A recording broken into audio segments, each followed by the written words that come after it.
Franz Kafka, a master of the absurd and the existential. Franz Kafka, born on July 3, 1883, in Prague, then part of the Austro-Hungarian Empire, remains one of the most influential figures in 20th-century literature.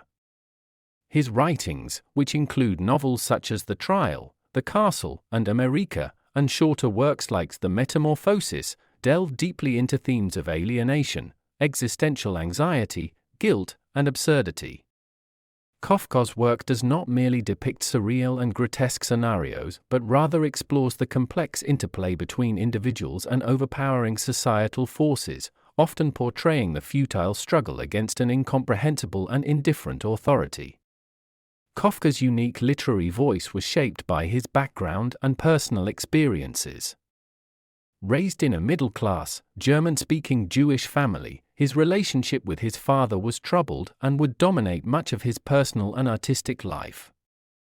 This paternal conflict is vividly portrayed in his famous Letter to his Father, where he accuses his father of emotional abuse and oppressive behavior, which Kafka suggests stifled his ability to live fully and write freely. His education in law and subsequent employment in an insurance company also influenced his perception of bureaucracy and legal systems, which feature prominently in his works. Kafka's portrayal of bureaucratic absurdity is perhaps best exemplified in The Trial, where the protagonist Joseph K. is peremptorily arrested by a remote, inaccessible authority for an unspecified crime. The narrative brilliantly captures themes of existential angst and the absurdity of life, reflecting Kafka's deep engagement with philosophical existentialism and the works of thinkers like Kierkegaard, Dostoevsky, and Nietzsche. Moreover, Kafka's narratives often do not follow a traditional structure but are marked by a circular logic where the protagonist never finds a clear path forward, much like the mazes and labyrinths that frequently appear in his texts.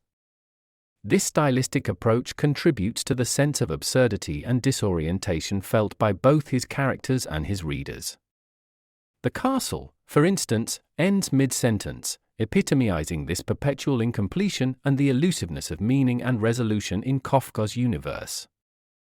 Kafka's influence extends beyond literature into psychoanalytic, Marxist, and existential thought. His depiction of complex, often paradoxical human behaviors offers a rich field for psychoanalytic interpretation, particularly in the exploration of familial relationships and individual consciousness. Marxist critics interpret Kafka's depiction of oppressive social structures and the alienation of the individual within a capitalist society as a critique of economic systems that reduce human beings to mere cogs in an impersonal machine.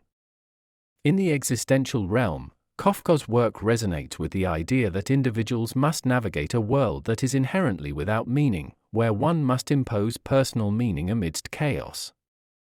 This existential view aligns closely with the philosophies of Jean-Paul Sartre and Albert Camus, who similarly explored themes of absurdity, freedom, and isolation. Despite Kafka's request that all his unpublished manuscripts be destroyed, his close friend and executor Max Brod chose to publish most of his works posthumously, a decision that has allowed Kafka's profound and unsettling insights into the human condition to endure. Kafka's work continues to captivate scholars, literary critics, and readers around the world, ensuring his place as a central figure in modern literature. Franz Kafka's exploration of the absurd and existential remains profoundly relevant, reflecting the ongoing human struggle to find personal identity and meaning in societies marked by pervasive and often irrational authority structures. His narratives not only challenge readers' understanding of the world, but also invite a deeper reflection on their own encounters with incomprehensible societal forces and the quest for personal autonomy in an indifferent universe.